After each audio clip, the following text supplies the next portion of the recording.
Order! Order! You are an incorrigible delinquent at times. Behave yourself, man!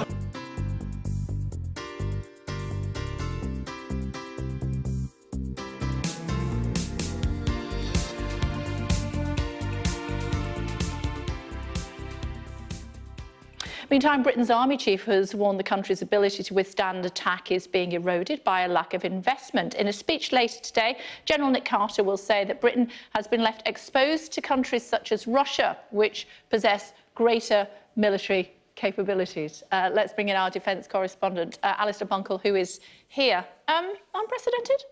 Pretty much, I think, for such a senior officer and the head of the military to, in such a sort of a cold manner, to compare the militaries of the one that he leads versus really your main adversary in Russia. And I think there's a number of flaws to his comparison, not least that I don't think the British Army has probably ever matched the Russian, or indeed before that the Soviet military, sort of man for man, tank for tank.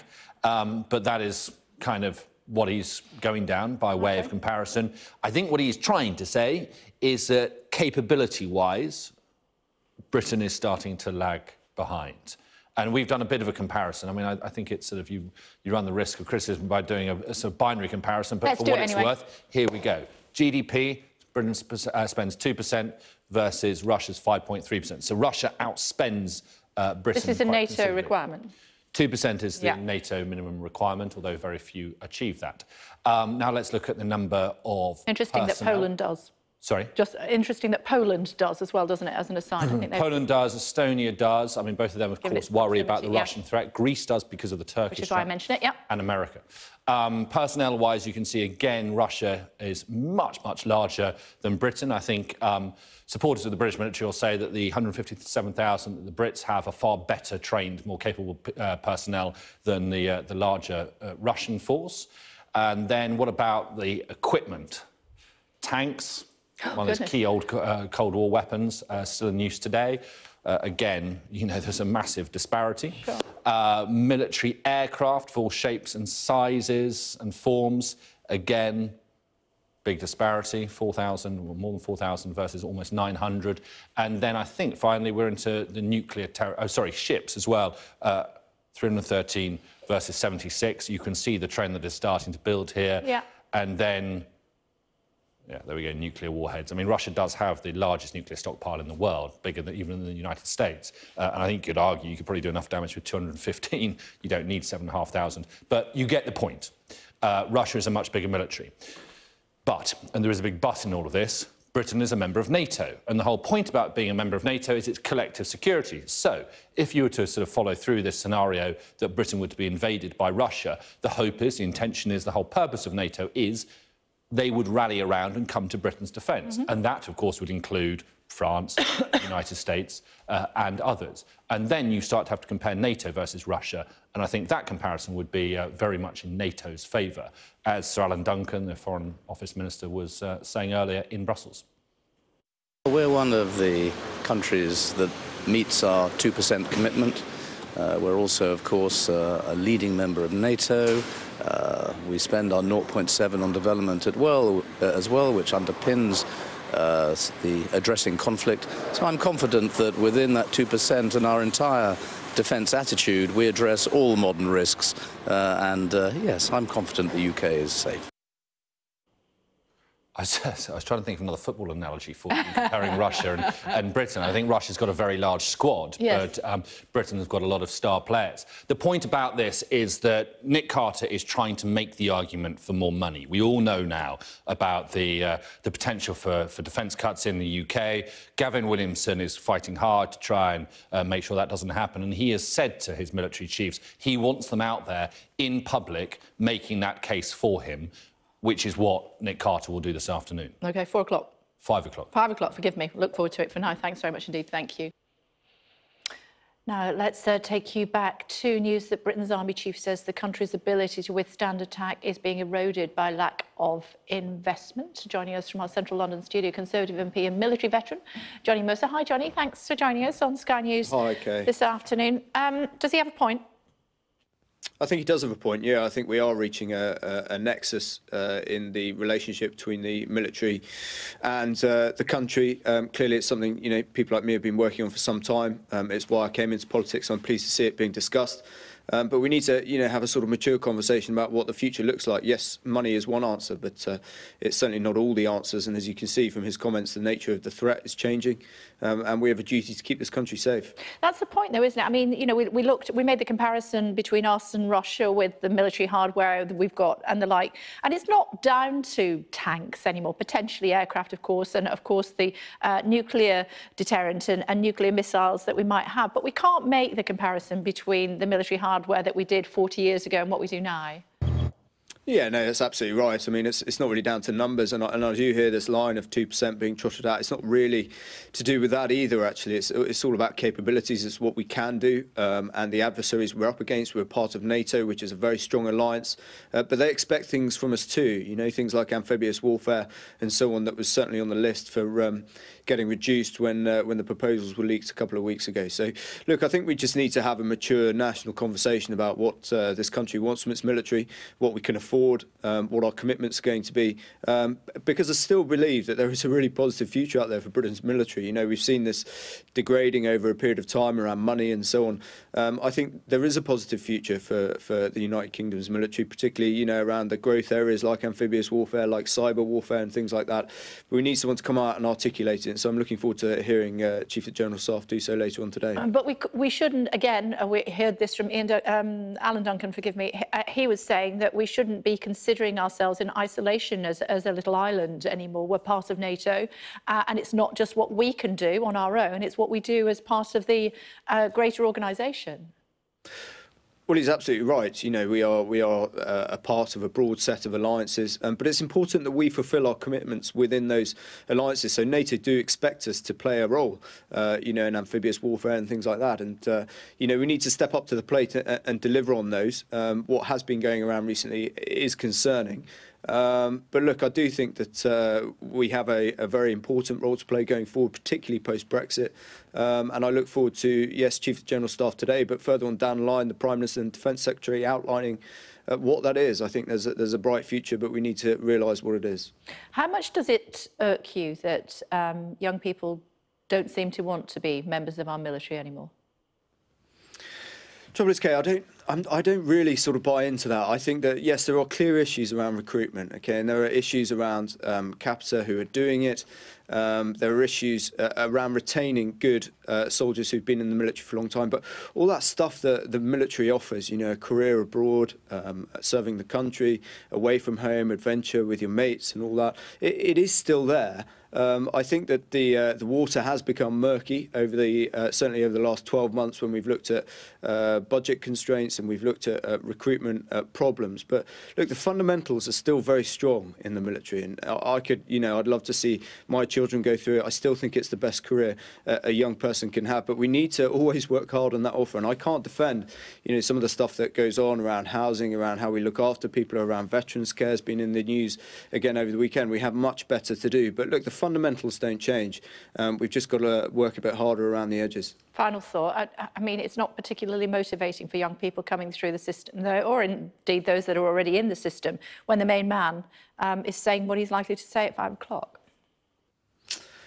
Well, I think, I'll be interested to see what General Nick says later on. I think clearly he has a duty to those below him. Of course he does, to represent their voice. And that's what he does. The thing is with General Nick is that he is unbiddable, and he has the integrity to say what needs to be said. I think, certainly my generation going through the 2000s and the 2010s, going through those conflicts, we were certainly looking for a Chief of the General Staff to stand up for us and say we could and couldn't achieve certain things. So I've got no problem with him speaking out, and I think it's to be welcomed, and we should listen to it. Johnny Mercer, always good to talk to you. Thanks very much indeed for joining us. Thank you. These days, Head of the Army. By renting a vehicle or wielding a machete. Terrorism is clearly a very significant threat to our country.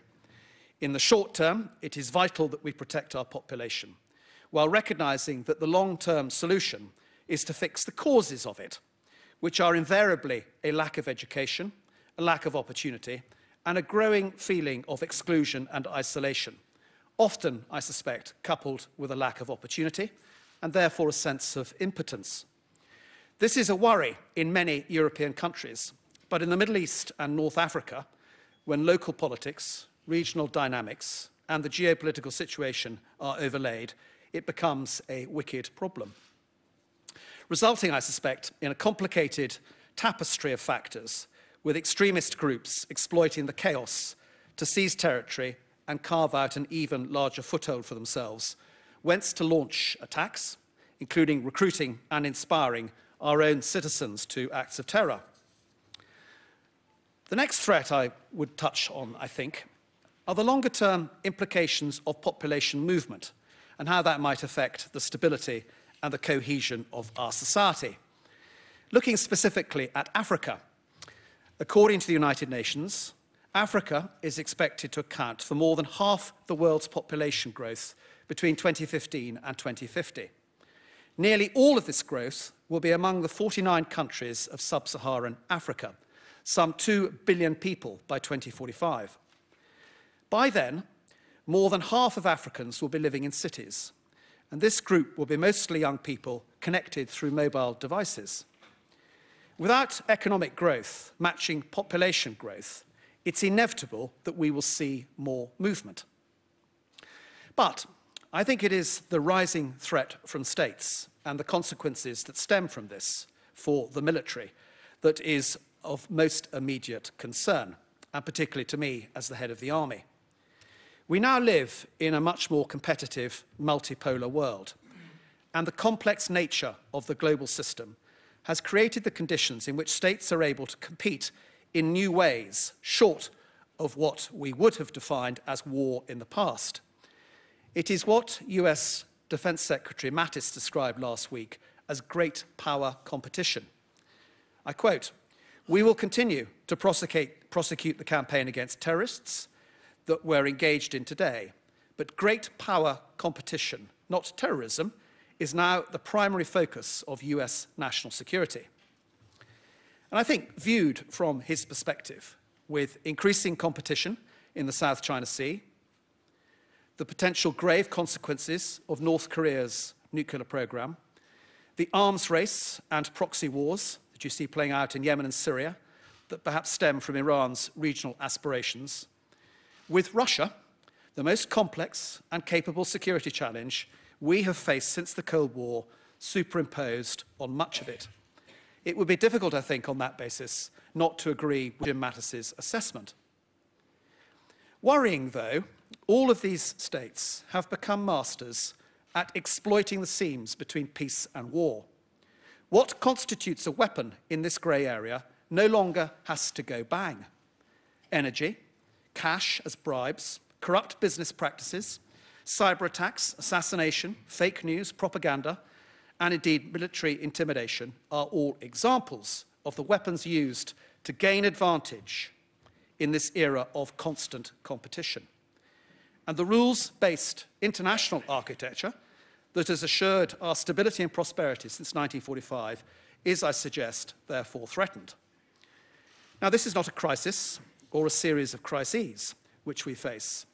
Rather, it is a strategic challenge, and I think it requires a strategic response. The deduction that we should draw from this is that there is no longer two clear, distinct states of peace and war. We now have several forms. Indeed, the character of war and peace is different for each of the contexts in which these weapon systems are applied.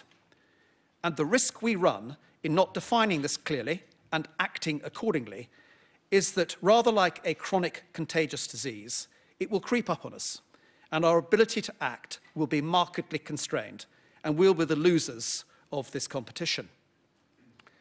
The arch exponent of this is Russia, as described by the Prime Minister in her Mansion House speech last autumn. I said earlier, I believe it represents the most complex and capable state-based threat to our country since the end of the Cold War. And my fellow chiefs of staff from the United States, France and Germany shared this view at last year's RUSI Land Warfare Conference. Now, in the military, we analyse threats on the basis of capability and intent. So let's just examine Russian capability for a moment and how they are applying it. Of course, we mustn't interpret what we see as a revival of Russian Cold War practice, nor look at the Crimean operation alone. They have no single model for conflict with NATO. They use a multi-model approach, utilizing conventional, unconventional, and nuclear domains. A hybrid version that might involve little green men, big green tanks, and huge green missiles. Their thinking is very flexible. Their general staff is able to change, evolve, learn lessons with agility. For example, they know that demography is not on their side, so they are developing capability that needs fewer men. For example, missiles, drones, and two-man tanks.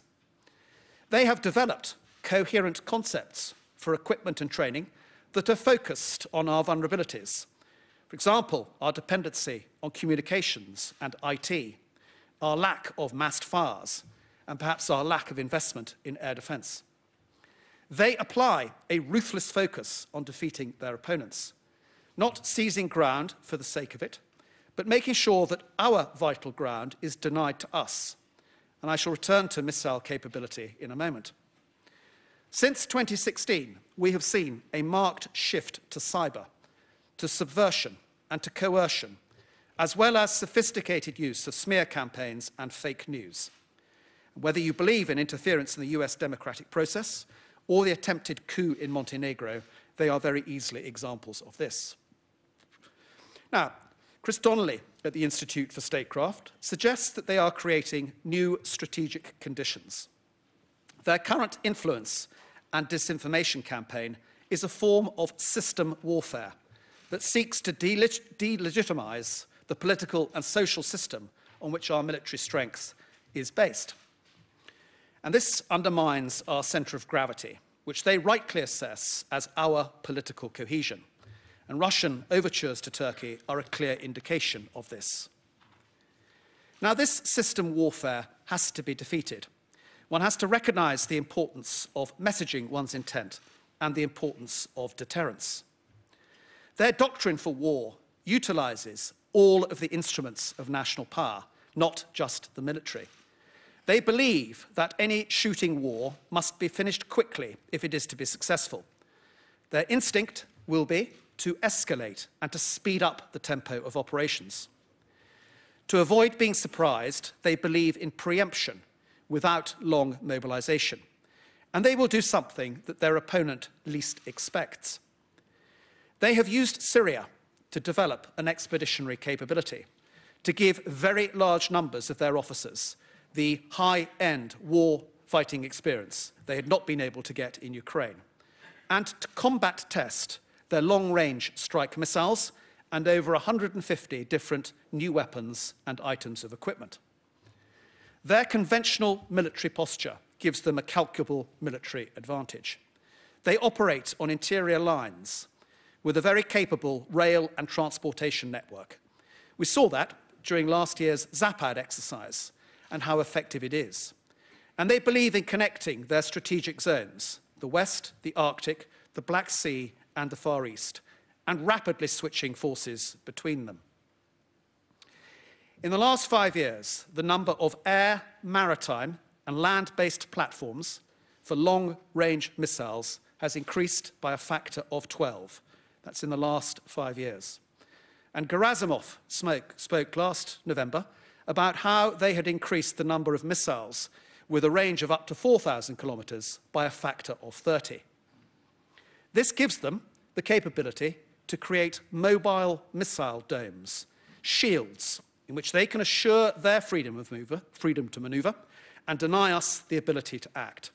This is what we call anti-access area denial. And we've seen this in Syria with their capacity to seal airspace over significant distances. They use electronic warfare at scale to cue precise targeting by large numbers of drones that enable very accurate and instantaneous fires, including thermobaric warheads, to destroy an opponent's forces. And we've seen this in Ukraine. During last year's Zapad exercises, they used the opportunity to suppress and, more worryingly, to distort the GPS signal across much of Scandinavia. Now, a vivid indication of the scale of their modernisation is clear from a 3-minute video clip I'm now going to show you. This was run on Russian TV a couple of years ago. You don't need to understand the Russian, just simply listen to the tone of the commentary. But the key point is that what you will see is all new stuff, and the 2017 State Armaments Plan shows that even more has followed since this. Долгое время нас не воспринимали всерьез. Служба считалась уделом дураков, которые не смогли откосить. У нас была устаревшая техника и вооружение. В армии не учили воевать. Отныне все будет иначе. До 2020 года Россия потратит на перевооружение армии более 20 триллионов рублей. Obviously, just looking at a video just at the moment, this is the British Army Chief of Staff, Sir Nick Carter, speaking at RUSI, as we know it as the acronym, the Royal United Services Institute, about the state of the service, making direct comparisons both with the United Kingdom and also with Russia. We were talking about it with our defence correspondent just a short time ago, and he was making the direct comparisons with the amount of military hardware that was available to both countries. The counter-argument to that is that we are a member of NATO, and so it is an unrealistic comparison. We also spoke to Johnny Mercer for the Conservatives a little bit earlier on, and his view was that certainly we need more military personnel, but that the government also needs to make more money available. But nevertheless, the direct comparison between Russia and the United Kingdom is not particularly valid. He also talked about the Army Chief of Staff and whether it was appropriate for him to be speaking out in this way and what that might mean for morale for those that are still part of the armed services. He felt that the Army Chief of Staff, Sir Nick Carter, led from the front, and he was doing everything that he could to represent and indeed to protect those people who are part of his military personnel.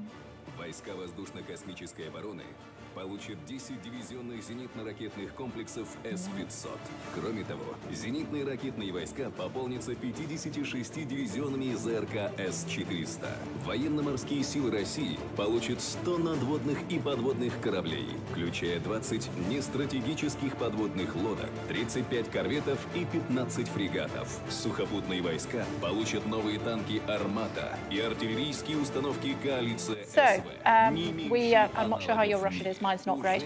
So we are just going to let that tape finish playing at RUSI, and in just a moment or two we'll be hearing further from the Army Chief of Staff. The other story that we're monitoring for you around about now is what on earth is going on in the United States. You'll know that the government has had to shut down to all intents and purposes because there isn't enough money. So basically what that means is that everyone, apart from absolute essential personnel in the army and the other military and the like, will not be paid for the foreseeable future. They're trying to come to an agreement. Last time this happened was back in 2013. They're trying to come to some sort of agreement to try to get rid of that stalemate today. The latest we're hearing is that potentially that has happened. Let's have a quick listen. We enter the third day of the Trump shutdown. The first ever real shutdown to occur when one party controls the entire legislative process. In similar circumstances.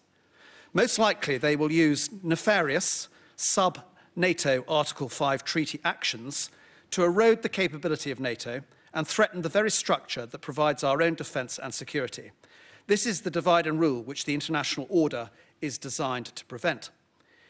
I don't think it will start with little green men. It will start with something we don't expect. We should not take what we've seen so far as a template for the future. And there will be some who might ask, if Russia sees itself in decline and more able now to go to war than in the future, does this encourage them to think of war? Perhaps compare the situation today to 1912, when the Russian imperial cabinet assessed that it would be better to fight now because by 1925, Russia would be too weak in comparison to a modernized Germany. And Japan, of course, drew similar conclusions in 1941. And Russia worries, I think, that the West will achieve a technological offset in the next decade. I suspect, though, that the greatest risk is the risk of miscalculation. The recent false alert in Hawaii that warned of an incoming missile is an indication of how easy it would be to miscalculate, particularly when the level of militarization is significant. And we saw this only too vividly with the downing of flight MH17 over Ukraine in 2014. Speaking recently, William Perry, Secretary of Defense under Bill Clinton, who is all too familiar with false alerts, having been awakened by a call from a night watch officer in 1979 and thought he was about to experience the Holocaust. And of course, he also presided over the dismantlement of nuclear weapons in the 1990s.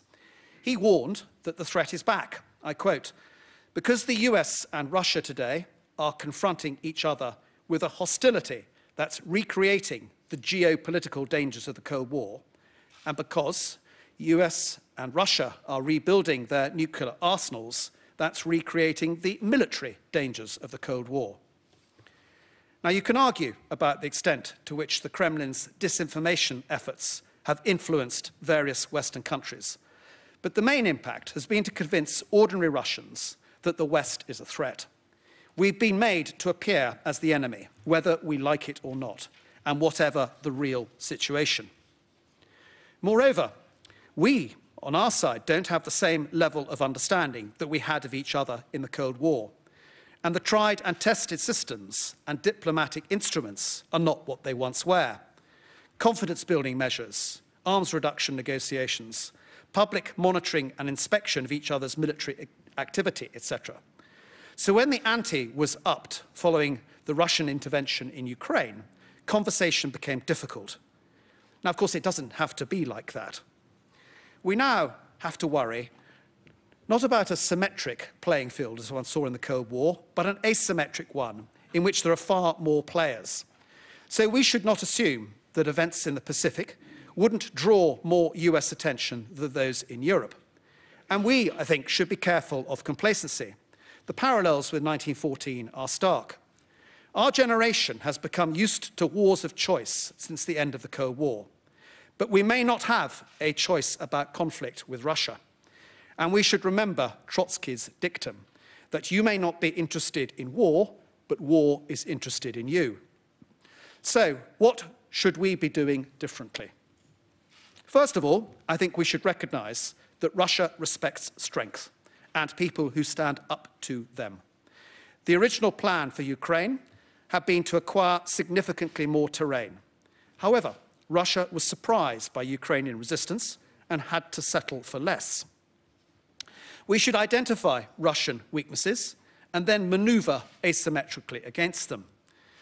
First of all, perhaps we should be in the business of building real institutional capacity in neighbouring states so that they have the strength and confidence to stand up to Russia and the eternal internal resilience to withstand pressures designed to bring them down from within.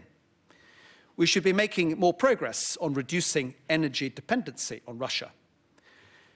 We should be telling the Russian population what's really going on. We should be protecting our critical capabilities, hence the importance of cyber. And we should be looking to identify our own vulnerabilities to Russian malign influence and disinformation and act to reduce them. Next, I think we need to demonstrate our preparedness to commit. Boots on the ground is not a positive term at the moment. But our allies on NATO's eastern flank absolutely appreciate that a platoon of infantry is worth a squadron of F-16s when it comes to commitment. The importance we attach to alliance cohesion, that's vital to us. That is our centre of gravity. And hence, I think the words that were in SDSR 15 about international by design are absolutely right. And everything the British Army is doing at the moment is to work out how it can implement international by design. We recognise that our communication systems have to be extrovert so that our allies can plug into them. Hence the vital importance of interoperability. And by interoperability, our priorities are to be able to communicate securely, but at a NATO mission secret level, not a UK-only level. It's important to have shared situational awareness and to be able to control fires digitally in support of each other. For me, therefore, the ability to bring into service a new form of land environment tactical communications is vital. And our relationship with the UK IT sector to deliver this is also vital. But it's also vital that our human relationships are maximised. And for example, the combined engineering regiment that we share with the Bundeswehr, based in Minden in Germany, is a very good example of how you can burden share and deliver more capability through a pairing and a partnership like that, as indeed we do with our French allies through the CJEF. Next, I think we've got to continue to work at improving NATO. We have to recognise that readiness is about speed of recognition, speed of decision-making, and speed of assembly. I'll say that again. It's about speed of recognition, it's about speed of decision-making, and it's about speed of assembly. Now, our contributions to the very high readiness Joint Task Force land in NATO and the enhanced forward presence deployed, in our case, partly in Poland, but more in Estonia, are starting points. And they are good ways also of multinational development in terms of our French involvement in one and Danes in the other. Now, they are a starting point because I would suggest that we need the ability to reinforce them rapidly and to be able to outmaneuver the potential anti-access area denial missile dome that will be put in place as we seek to reinforce them. We therefore need, I would suggest, to be able to deploy overland, by road and by rail. And our strike concept seeks to project land capability over distances of up to some 2,000 kilometres. Now, it brings with it good questions about logistics, sustainability and communications, as well as combat and combat service support. However, we're testing it at the moment through a programme of experimentation, and we're learning very good lessons. For example, we are copying what the Germans did very well in 1940, when all of their prime movers, in terms of their tanks and armoured vehicles, had trailers. And by doing that, it reduces your logistic tail. Those sorts of old-fashioned lessons brought forward are definitely improving our ability to deploy. And we will test this concept by driving to the NATO exercise Trident Juncture, which is taking place in Norway this autumn.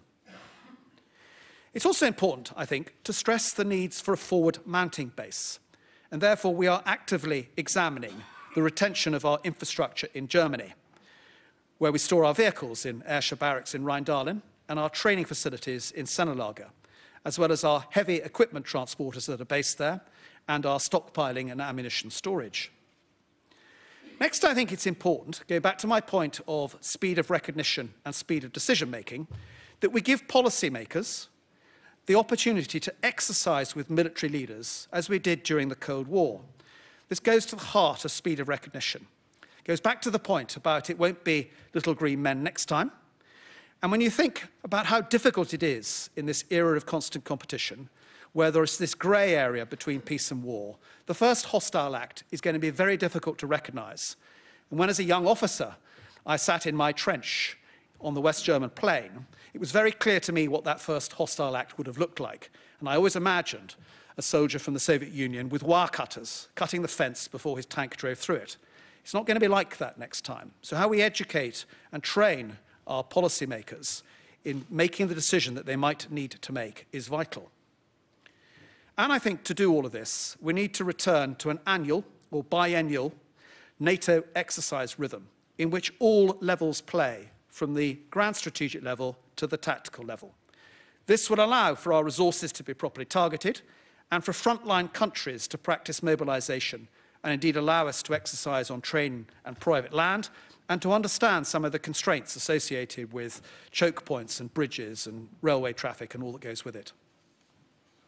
Next, I think we need to prepare ourselves to fight the war we might have to fight. I think it's an important point, because in being prepared to fight the war we might have to fight, there's a sporting chance that we will prevent it from happening. And I think the 100th anniversary of World War I gives us a great chance to actually think about what that war might look like. Therefore, in the Army at the moment, we have a project underway styled as Project Henry Wilson. For the historians amongst you, you will know that Henry Wilson was the Major General who was the Director of Military Operations in 1914, who was able to pull a mobilisation plan off the shelf and send the British Expeditionary Force to Flanders. Now, being able to do that again, I think, is important. It's important so that we understand what our equipment can do, and it's important to understand where we maximise the potential of all of our manpower. And that's why we have invested significant effort in a reserve component, but increasingly also in a regular reserve component. Now, I hasten to add that our reserve component is not a substitute for the regular component, but it's the means to augment it with particularly specialists, and there's much that we're doing in drawing that talent from the medical area, from cyber, and from information warfare. But it's also, of course, about augmenting with mass, and that recognises that the regular component has never been as small as this, probably since Napoleonic times. And what it also does for us is to provide the basis for regeneration and reconstitution. I've been very impressed with the talent that's come forward to join the Army Reserve, particularly on what we call Group B terms of service. In our 77 Brigade, which I shall come back to, we've got some remarkable talent when it comes to social media, production design, and indeed Arabic poetry component.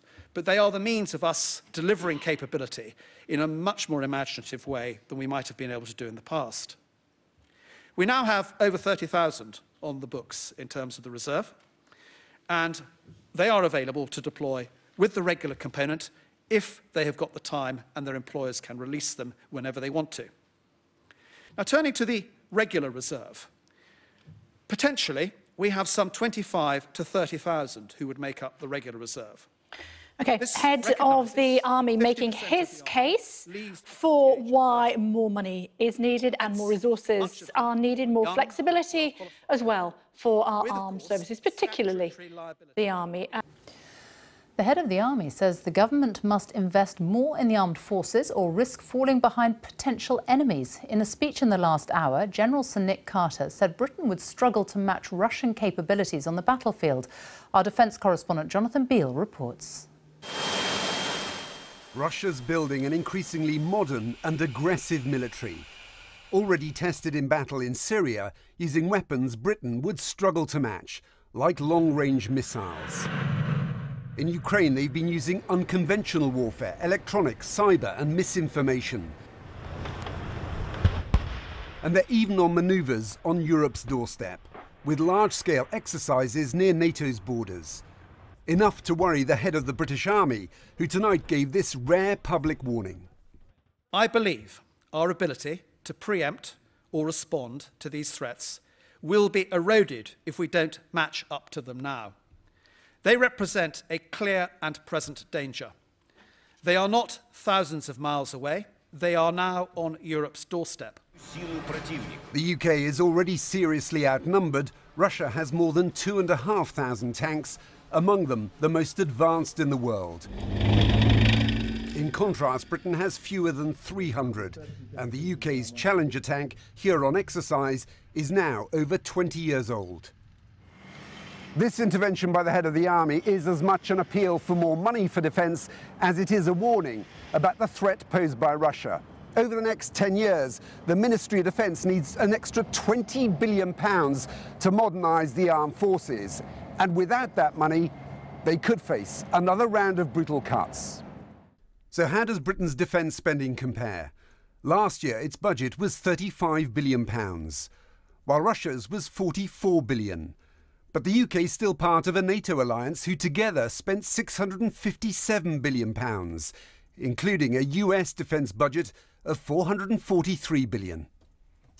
This is not only about Russia, it's also about our European allies in the United States. We need to show to our NATO allies that we are taking Russia seriously and that we intend to maintain ourselves as a serious military power.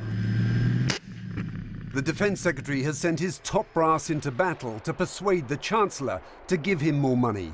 But they're competing with other demands and other departments, and defence may not be the top of the list. Jonathan Beale, BBC News. The head of the army says Britain is ill-equipped to cope with hostilities against states such as Russia, which he says could happen sooner than thought. General Sir Nick Carter says the UK's defence spending is trailing that of other countries, and he warned that if the UK doesn't keep up, it could be exposed to cyber attacks, targeting both the army, both the military and civilians. Paul Davis on the modern call to arms.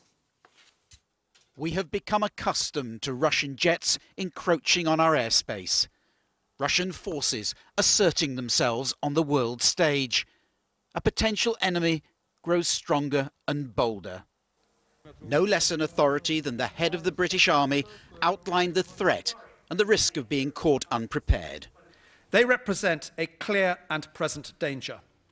They are not thousands of miles away. They are now on Europe's doorstep. Russia has spent heavily to develop missiles that can travel 1,000 miles, like those it's fired into Syria. But Sir Nicholas also identified Moscow's high-tech capability to strike against its opponents. Since 2016, we have seen a marked shift to cyber, to subversion and to coercion, as well as sophisticated use of smear campaigns and fake news. In the event of conflict as part of NATO, British forces wouldn't fight alone. But the clear message from commanders past and present is that an underfunded and depleted military would be in trouble. The problem is that as many of our enemies, including Russia, or potential enemies, including Russia, acquire more and better capabilities and invest more money in defence, we're doing the opposite. So the gap between us and those people we could end up fighting is getting larger and larger to our disadvantage. It is highly unusual for the military top brass to make such a public statement about a threat to our security. But the General's warning was fully approved by the new Defence Secretary, Gavin Williamson, and appears to be part of his battle with the Treasury to ward off further defence cuts. From upgrading or replacing the now ageing tanks that have been NATO's backbone, to developing communication systems that will stay ahead of Russian interference, the Ministry of Defence is staking its claim to a significant slice of government spending, with a warning of what might happen if it doesn't get it. Paul Davis, ITV News. The head of the army has warned that Britain's ability to deter or respond to threats could be eroded without substantial new investment. General Sir Nick Carter said Russia was building up an aggressive force, including cyber warfare and long-range missile capacity, adding, "We cannot afford to sit back." Number 10 insisted that the UK was addressing such threats from a position of strength. But did the General feel compelled to go public as a last resort? Here's our political editor, Gary Gibbon. Russian military exercises last autumn, simulating attacks across northern Europe.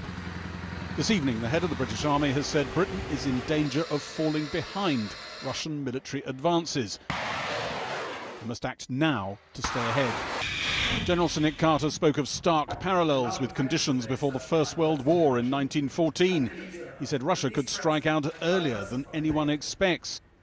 He showed his audience of defence experts a Russian government propaganda film promoting their military might. What you will see is all new stuff, and the 2017 State Armaments Plan shows that even more has followed since this. The General said this eye-watering capability meant that after 15 years focusing on counterinsurgency, Britain must urgently refocus on a different kind of threat. I believe our ability to preempt or respond to these threats will be eroded if we don't match up to them now. They represent a clear and present danger. They are not thousands of miles away. They are now on Europe's doorstep. This was a sharp message to the Chancellor and the Prime Minister to help with a £20 billion shortfall in the defence budget. The time-honoured tradition in defence circles is to get retired military chiefs doing this kind of special pleading. This approach, getting a current head of the army to ask for more resources for the military and letting it be known that the current Defence Secretary backs him to the hilt, is a very public escalation in the battle of wills between this department and the Treasury. It's quite high risk because for months now the Defence Secretary has been in the trenches with the Treasury, and it looks as if he's now advanced out of the trenches and is using at least some of his firepower to move on the Treasury's area. No obvious warmth in the Chancellor Philip Hammond's eyes as he looked down the ranks at Defence Secretary Gavin Williamson on Thursday, as ministers waited for the French president to arrive at Sandhurst. There is always a danger, obviously, if you go very, very public, that of course you don't actually get what you want. But I think the other thing the Chancellor, of course, can argue is the fact that there's been a spending review. There have been decisions that have been taken over, obviously, pre the budget, but also, the last couple of years. And actually, he's not going to reopen the books. And he'll be saying to Gavin, well, actually, is there more money that you can find from other existing budgets in order to cover what it is that you need? And that's the big fear here in the Ministry of Defence. They call it being given the brown envelope by the Treasury, being forced to go back with the same capped budget and make of it what you can. Gavin Williamson, the Defence Secretary, is gambling that he can harness Tory MPs' support to try to make sure that doesn't happen, and maybe in the process make a name for himself. The US Secretary of State Rex Tillerson was in London today visiting the United States' new billion-dollar embassy. The building President Trump said he wouldn't open as it was a waste of money. The British Army chief message chimes with the new US National Defence Strategy, which talks of the need to stay ahead of Russian and Chinese strategic competition. I just wondered if you've shown your Russian video to the Treasury. I haven't shown the video to the Treasury. I'm glad you liked it. General Carter said Russia's first hostile act could be hard to recognise.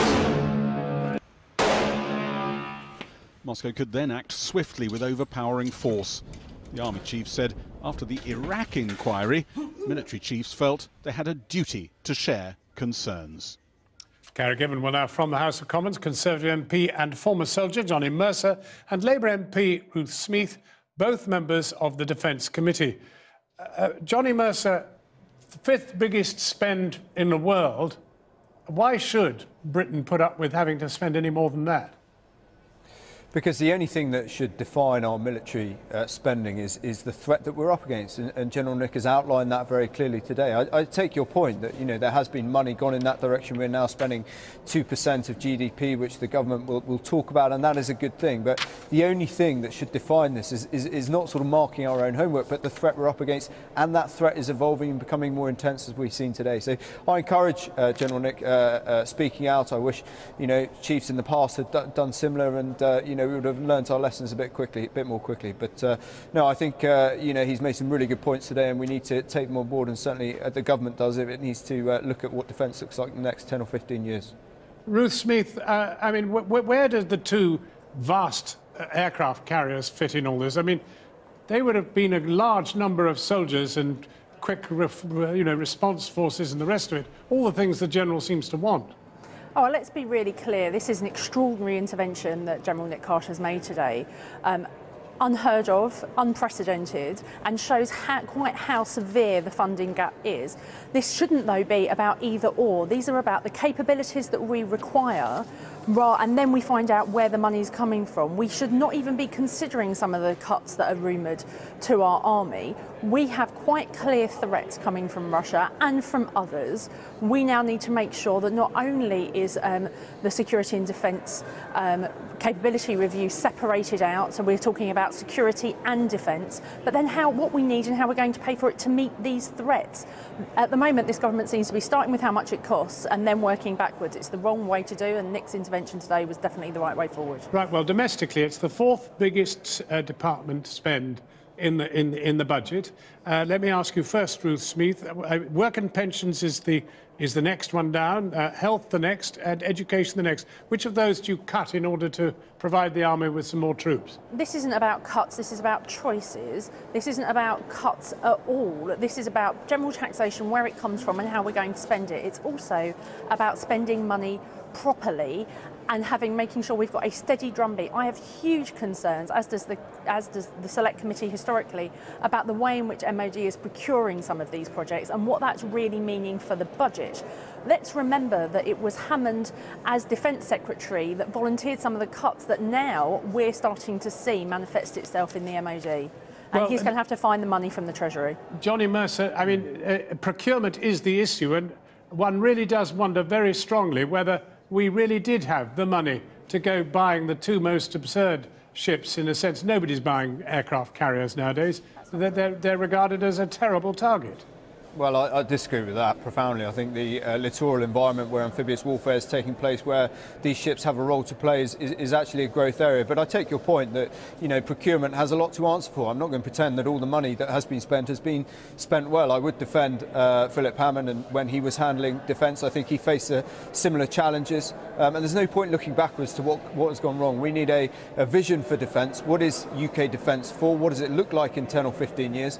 And General Nick's contribution to that today is extremely welcome. Well, isn't a lot of this actually about cyber warfare, and in which case it's not really about numbers of troops on the ground, it's boffins in boxes? Well, I don't think I'd like to be known as boffins in boxes, but I take your point. Look, spending on that has gone up from 11.7 to 15.2 billion pounds in the last 2 years, and actually before Christmas it was another 51 million pounds was secured to fight cyber warfare. So the government gets that, but I think it's not really an either or. You've got to have, you know, General Nick, his key phrases today were around credibility. And commitment, and that's, you know, that comes, yes, in the cyber world, but again in the conventional world you've got to have the two together, and you've got to ask where you get it from, and, you know, what do we want from our defence? I think it's a broad cross-government question that needs to be answered, and that's why, you know, I'm looking forward to the response in the next 12 months from this Prime Minister, Chancellor and Defence Secretary. Well, Ruth Smith, you want more money for the NHS. That certainly is one of Labour's biggest drum rolls. I mean, which comes first? The Ministry of Defence or the Department of Health? Right, first of all, to answer your last question, it's hybrid warfare is what we've been talking about today, and what General Nick Carter was talking about today. That's both cyber and conventional warfare. In terms of a choice between the NHS and the military, there is no such choice. It's ridiculous to try and frame it that way. This is about funding our national security appropriately to keep us safe, and separately then also making sure we've got a proper and decent and well-funded NHS. This going forward is about general taxation and what we're going to pay and how we're going to pay for it. Well, but you start from a point of what do we need? Well, Johnny Mercer, I mean, you want to reopen the budget, let's be candid, and you say you've got 25 other MPs behind you, Tory MPs. I mean, it isn't going to happen, is it? The Chancellor is not going to reopen the box. Well, look, I haven't asked him to do that. What I've said is that, you know, myself and other MPs who are standing with me on the Conservative benches are not prepared to see any further degradation or cut in military spending in this country. We're the party of defence, and it's about, you know, we need to stand up and make sure that we see that through. So, yes, that, you know, there is an element of that, but it's not about threats or anything like that. It's about doing the right thing for this country. And, you know, you talk about the NHS, but the challenges there are similar. The demand around the NHS is fundamentally changing, as it is the threat to this country's security, and it's down to our generation of politicians to answer those questions. Well, Johnny Mercer and Ruth Smith, thank you both very warmly for coming out. Thanks a lot. What is our defence budget for? It's about 2% of our national income, going up to about £40 billion a year by the end of the decade. Unfortunately, 40 billion doesn't buy as much as it used to, and the head of the Army, General Sir Nick Carter, set out the arguments for spending more today, mostly by reference to the threat of a stronger Russia. But you can't decide what the right level of spending is until you know what it's for. You have to give the military a big budget or narrow priorities. You can't expect them to do everything with nothing. So is fighting Russia what we think British defence is about these days, or any country? Britain is set to have a major review of priorities this year, which actually explained why Sir Nick Carter made his pitch today. So we'll be looking at some of the central questions. First, though, here's our defence editor, Mark Urban. So the defence review that dare not speak its name is dead. Long live the Strategic Defence and Security Review. It's not a pretty story from the government's point of view. Faced with higher costs for buying equipment from abroad and an overset programme, the Cabinet Office started looking for cuts late last summer. People in Whitehall told me it couldn't be called a review because the then Defence Secretary Michael Fallon had conducted one of those in 2015 and didn't like the optics of having to do one again so soon. But it went deeper than that. As the Cabinet Office conducted its capability refresh, as some people called it, it started to look at possible deep cuts to Britain's armed forces. Details then leaked, and MPs became outraged. Newsnights learned that the Royal Navy would lose its ability to assault enemy-held beaches. Critically, when Newsnight broke the news that there were plans to get rid of the amphibious landing fleet, it touched off angry scenes in Parliament. Why should thousands of soldiers, sailors and airmen be lost, elite units be merged, or aircraft, frigates and vital amphibious vessels be scrapped long before their out-of-service dates? When Michael Fallon resigned in November, his successor, Gavin Williamson, got the Prime Minister's backing to stop the original cost-cutting exercise. Now we can expect a full strategic defence and security review in the spring and summer. And today, the army chiefs set the stage, warning that Britain must do more to counter Russia's enhanced military capabilities and willingness to use them. I believe our ability to preempt or respond to these threats will be eroded if we don't match up to them now. They represent a clear and present danger. Critical to the exercise now is not just an attempt to balance the books, but to define the purpose of the British Armed Forces post-Brexit. What hard power role does global Britain expect to play, and how much will that cost? If Britain keeps on cutting, an army of 60,000 was mooted in the last exercise, what role can it really play in helping its friends or making any realistic preparations for war against another state? Mark Urban, and Mark is with me now. You used the word cutting there, Mark. I mean, on existing policy, is spending going up? Well, cutting of capability was envisaged in this exercise over the last few months. Yeah, the government says, look, we are spending more and more. And yes, you look 37, 38.1 or whatever, you look at the spending plans and it is more each year. A guarantee to spend more after inflation on equipment. It's not enough, though. Critically, the depreciation of sterling on big programmes like the F-35 fighter, Trident replacement has bitten in far more deeply than those rises can cope with. And the forces have done what they've been doing constantly since the war. They've overset the programme. They've put in too many things. They cannot afford all of their ambitions. OK, now, we're going to have this review, Strategic Defence Review this year. Let's suppose we're going to do one now with our guests in 10 minutes on what the priorities are.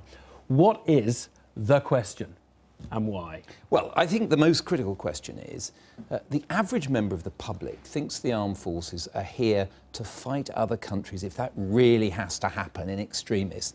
But the truth is that since the end of the Cold War, Britain simply doesn't have that ability anymore. And you can park Russia and China, I mean, they're really mega ones for a bit. Any country or non-state actor, and there are some, that can attack warships with fast supersonic anti-shipping missiles, people with submarines, that could be Iran, North Korea, people with sophisticated air defence networks.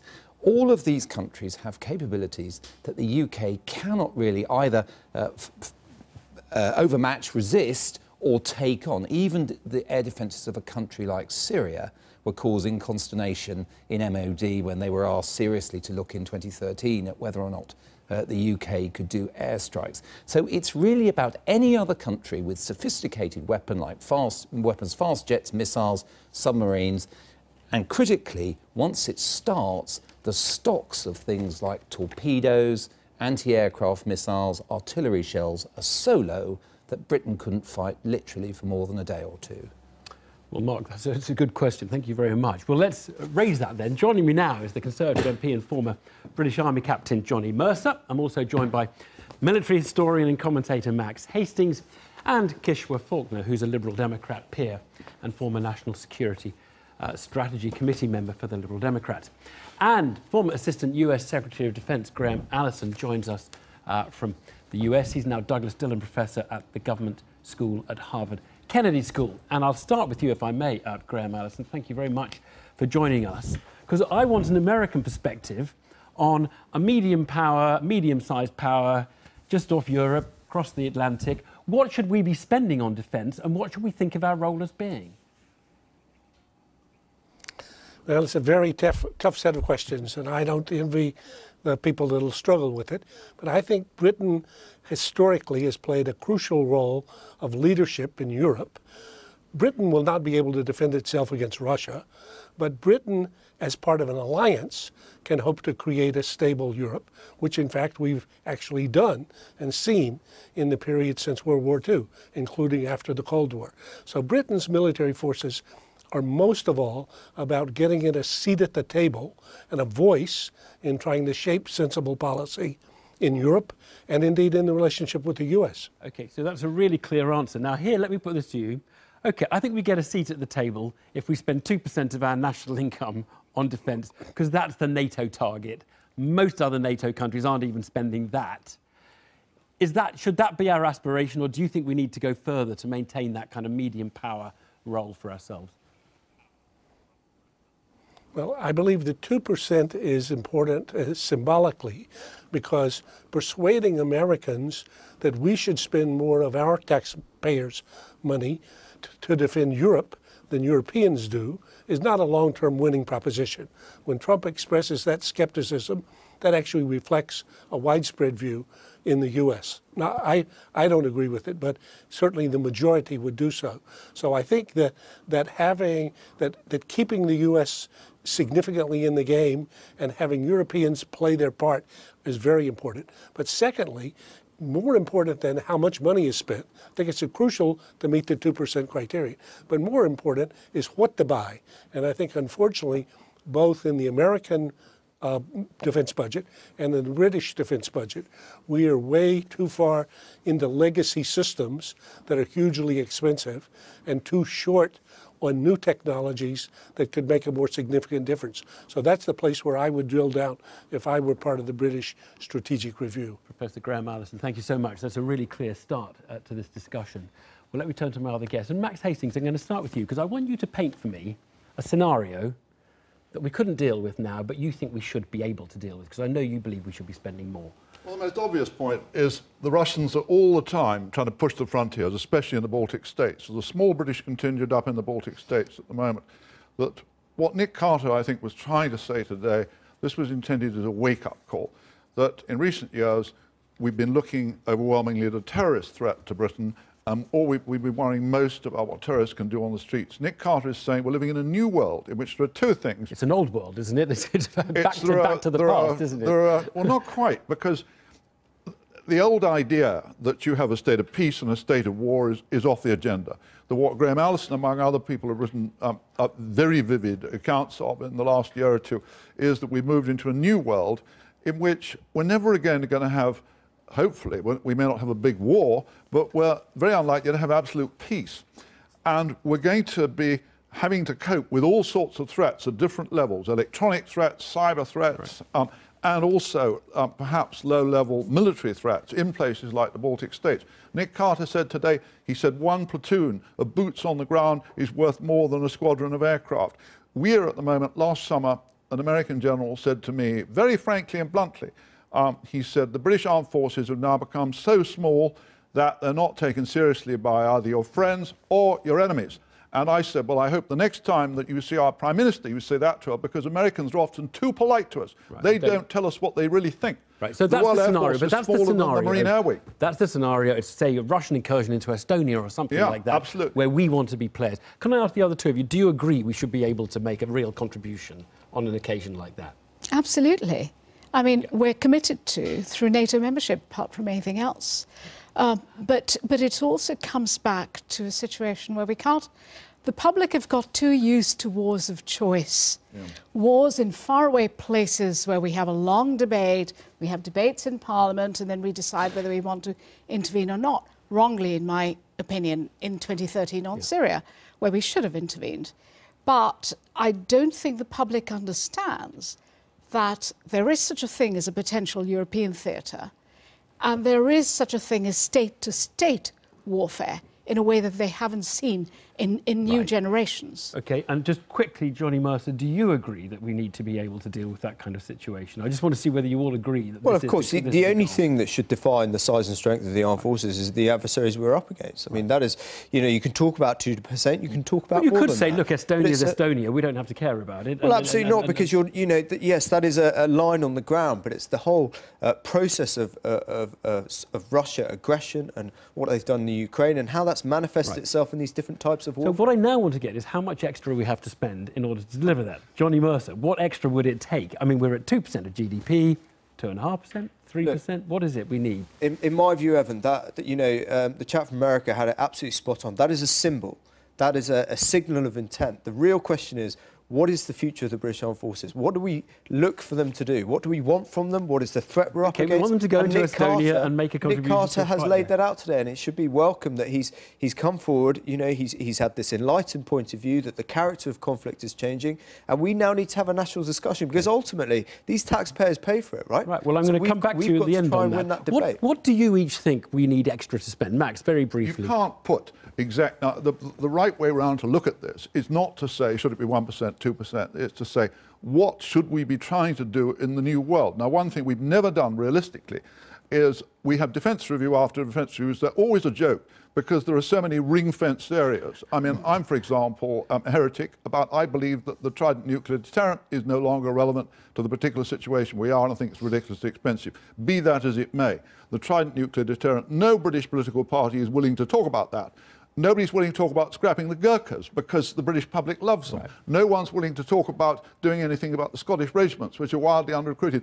Until we have a realistic defence review in which we look realistically at the threats out there and what we want to achieve, until we stop playing political games, we are not going to have credible armed forces. Kishore, do you have an idea? Because I buy everything you're saying. You need to work out what you need to do and then ask how much it's going to cost.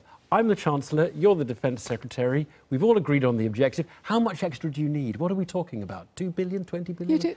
You need, I think, a fairly significant chunk extra. It's impossible to put the figure, but there are a couple of things that you could do. You could disaggregate cyber from the budget and use, have a corporate levy or something like that, because cyber is used, our cyber defence capabilities, our offensive capabilities, are used across the board by public institutions, commerce and stuff like that. You could look at the defence review to see, as Max and Johnny have said, the capabilities that you need, and then very carefully see where you can get the maximum value added. I mean, we've got 2 aircraft carriers. We know that we will never be able to have task force groups of both of them. We know that.